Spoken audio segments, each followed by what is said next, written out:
তো হ্যাঁ guys, good afternoon and welcome back to my channel. কেমন আছো তোমরা সবাই? আশা করি তোমরা সবাই ভালো আছো, সুস্থ আছো। আর আমরাও কিন্তু ভালো আছি আর সুস্থ আছি।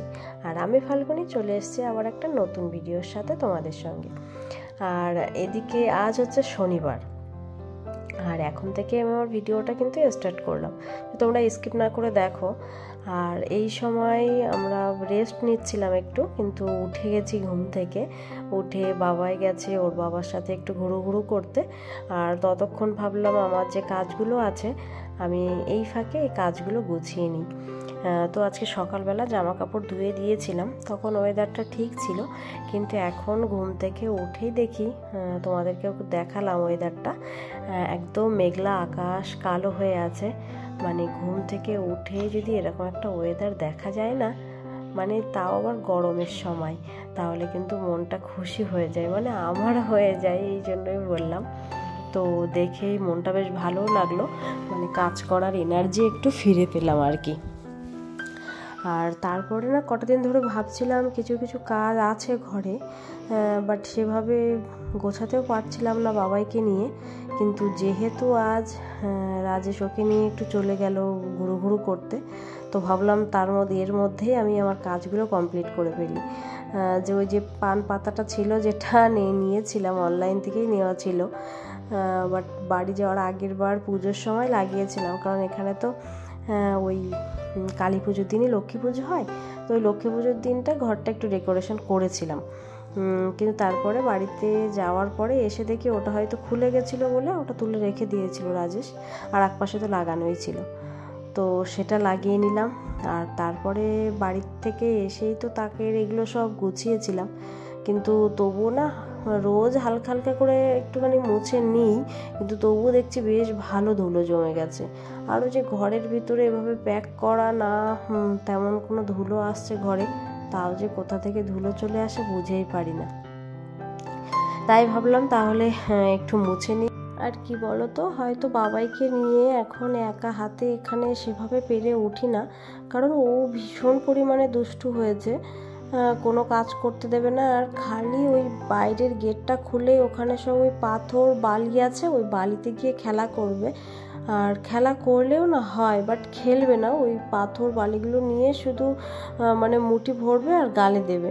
এই জন্য ওকে ভীষণ পরিমাণে খেয়াল রাখতে হয়, মানে এক বিন্দু চোখের আড়াল আমি করতে পারি না, এই জন্য একটু সমস্যা হয়ে যায় আর কি। কিন্তু তবুও যদি মানে ঘর কিচেন এগুলোই যদি একটু পরিষ্কার না থাকে, তাহলে আমি মানে রাতে ঘুমানোর সময়ও আমার জন্য মনটা কেমন একটা হয়, ভালো করে ঘুমও হয় না।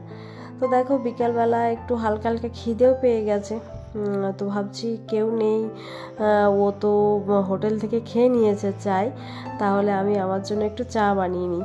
আর এই যে মুড়ি দেখতে পাচ্ছ না, এগুলো কিন্তু সেই বাড়ি থেকে এনেছিলাম, সেগুলোই এখনও আছে। আর চানাচুরও এখনও বেশ কিছুটা আছে, তো ভাবলাম তাহলে মুড়ি চানাচুর মাখিয়ে একটু খেয়ে নিই, আর সাথে একটু চা। আর এই ট্রেটা দেখতে পাচ্ছ, এত পরিমাণে মনটা খারাপ হয়ে গেছে কি বলবো। আগের দিন তোমাদেরকে দেখিয়েছিলাম, দেখো আমার এই জায়গাটা খালি হয়ে গেল। আগের দিন এরকম একটা বড়ি প্লেটের ঢাকনা, সেটাও ওরকম ফেটে গেছে, দেন আবার এই ট্রেটা ফেটে গেছে। কেন যেরকমভাবে ফেটে যাচ্ছে গরমে, কিন্তু আগের বারও ছিল জানো তো, ওইখানেই রেখে দিয়েছিলাম, আগের বার কিছু হয়নি, কিন্তু এইবার সব ফেটে যাচ্ছে কেন তো বুঝতে পারছি না। ওই জন্য ভাবলাম আর একটা ট্রে আছে, বড় ট্রে, সেটা রেখে দিয়েছি, কিন্তু ভাবছি ওটা এখন আর বের করবো না, ওটাও যদি ফেটে যায় তখন ভীষণ সমস্যায় পড়ে যাব, মনটাও খারাপ হয়ে যাবে, এই জন্য আর কি। আর তারপর বিকালবেলা বাবাইকে নিয়ে চলে গেছিলাম একটু ঘুরু করতে। আর এইটা কিন্তু বাবাইয়ের ফ্রেন্ড, বাবাই আগের বারও এসে এর সাথে খেলা করতো, আর এর নাম হচ্ছে গুনগুন, কিন্তু বাবাই ডাকে গুন্নু করে। আর সেই ছোটোবেলা থেকে না এখনও মনে আছে, কারণ এবার বাড়িতে নিয়ে গেছি, তারপরে আবার এখানে এসছি যে 3-4 মাস পরে, তবু ওর মনে আছে, গুনু দিদি করে পাগল করে দেয়। তো বাড়ি থেকে সোজা এসে চলে গেছিলো ওমাদের দোকান থেকে চিপস নিয়ে গুন্নুর সাথে খেলতে খেলতে ওদের বাড়ির দিকে চলে গেল। আর তারপরে দেখো এদিকে হচ্ছে আমি কিন্তু ওখান থেকে বাড়িতেও চলে এসেছি, আর এখন দেখছি ভীষণ পরিমাণে মেঘ হয়েছে, এবার মনে হচ্ছে বৃষ্টিটা আসবে লাগছে। আর সন্ধেবেলা, আর এখন আমার সন্ধে দেওয়া কমপ্লিট। আর আমরা যে বাড়িতে থাকি এই বাড়ির একটা বোন আছে, ওর ছেলেটার স্কুলটা এখন ছুটি বলে ওই বাবুটাকে নিয়ে এসছে। তো বাবাই আর ওই বাবু দুজনে মিলে খেলা করছে। আর এরই মধ্যে রাজেশ চলে গেছিলো বাজারে না মানে ওই সবজিওয়ালা এসেছিলো, সেখান থেকে কিছু সবজি কিনেছেও। আর সেই সবজিগুলোই আমি গুছিয়ে নিচ্ছি।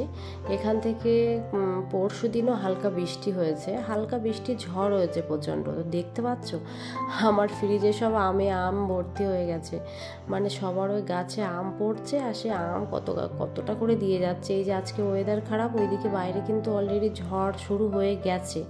এবার আজকেও আবার কতটা আম সবাই দিয়ে যাবে, কি করবো এতটা আমের জন্য, সবার বাড়িতে এরকমই আম। আর তারপরে দেখো এই যে লঙ্কাগুলো নিয়ে এসছে না, এই লঙ্কাগুলো একটুও ঝাল না, আর বাড়িতে আছে তবু হয়তো ওর খেয়াল নেই, ওই জন্য আবারও নিয়ে চলে এসছে। আর নিয়ে এসছে একটা তরমুজও নিয়ে এসছে, আর সাথে এই যে এগুলো বাঙি টাইপের, বাট এগুলো এখানে খরবুজ বলে। খেতে মোটামুটি লাগে কিন্তু আমার অত ভালো লাগে না, ওই আমাদের ওখানে বাঙি যেমন হয় ঠিক সেরকমই আর কি। আমাদের সবজিগুলো গোছাতে কিন্তু বাইরে অলরেডি ঝড় চালু হয়ে গেছে। তোমরা দেখছো পাশের ওই নিম গাছটা কিন্তু দুলছে, কিন্তু অন্ধকারে তোমাদের সাথে দেখাতে পাচ্ছি না। আর চারিদিকে দেখো কোনো জায়গায় কিন্তু কারেন্ট নেই, বাট আমাদের ইনভার্টারে চলছে এখনও। অনেকক্ষণ থেকে, সেই সন্ধ্যা থেকে কারেন্ট চলে গেছে। তো হয়তো আবার রাতের দিকে চলে আসতেও পারে। আর এদিকে বাইরে ঝড় হচ্ছে বলে বাবাইয়ের হয়তো ভয় লাগছে। আমি এদিকে রান্না করছি, ও আমার কোল থেকে নিচে নামবেই না। এবার না নামলে আমি রান্নাটা করিও কী করে। আর অলরেডি এখানে সন্ধে হওয়া মানে ওই 8:30 মতো বেজে গেছে, যে দেরিও হয়ে যাবে, বাবাইকেও খাওয়াতে হবে। তো সেইভাবেই কোলে নিয়ে খেলা করছি আর রান্না করছিলাম। আর তারপরে সমস্ত কিছু ঘরে নিয়ে চলে এসেছি। ওর বাবাও চলে এসছে, যে আজকে বানিয়েছি কিন্তু ভাত, ডাল সিদ্ধ আর একটু বেগুন ভাজা বানিয়েছিলাম। আর সাথে একটু দুপুরের সবজি ছিল, তোমার ওই ভেন্ডি আলু তরকারি বানিয়েছিলাম নিরামিষ, কিন্তু ওটা ছিল, ওই দিয়ে আমাদের রাতের ডিনারটা কমপ্লিট হয়ে গেছে। আর তারপরে চলে এসেছি সোজা বাসনগুলো ধুতে। আর এত পরিমাণে ধুলো হয়েছিল, এত ঝড় হয়েছে যে সেগুলো আবার সব বারান্দা দিয়ে, তোমার রুম দিয়ে, কিচেন দিয়ে সব ঝাড়ু লাগিয়ে, মানে সে ভীষণ কষ্ট হয়ে গেছে। সেগুলো এতক্ষণ ধরে সাফ করছিলাম। আর অলরেডি দেখতে পাচ্ছ বাসন রাখছি, ওর পাশে কিন্তু আম রয়েছে একটা থালায়। আমাকে সামনের বাড়ির একটা ঠাম্মি কিন্তু আম দিয়ে গেছে, অনেকটা আম দিয়ে গেছে।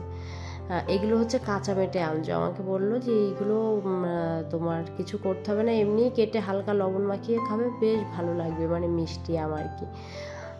তো ওই জন্যই ভালো লাগলো। আর তাছাড়া না অনেকটা আম হয়ে গেছে, কী করবো তো বুঝতেই পারছি না। তো ভাবছি কালকে দেখি একটুখানি চাটনি বানাবো। আর এদিকে তোমাদের সাথে কথা বলতে বলতে আমার বাসনগুলোও ধোয়া হয়ে গেল। আর রাতের কাজগুলো গুছিয়ে রাখলে না অনেকটা ফ্রিও থাকা যায়। আর আমি ফ্রি থাকি যখন দেখি যে আমার বাবা একটু খেলা করছে কি বাবাই ঘুমিয়ে গেছে, সেই টাইমটাই কিন্তু আমি সমস্ত কাজ করে নিই। মানে আমার কিন্তু কাজের কোনো মানে যে টাইম নেই, এখন এইটা করতে হবে তো এক্ষুনি করতে হবে তা না।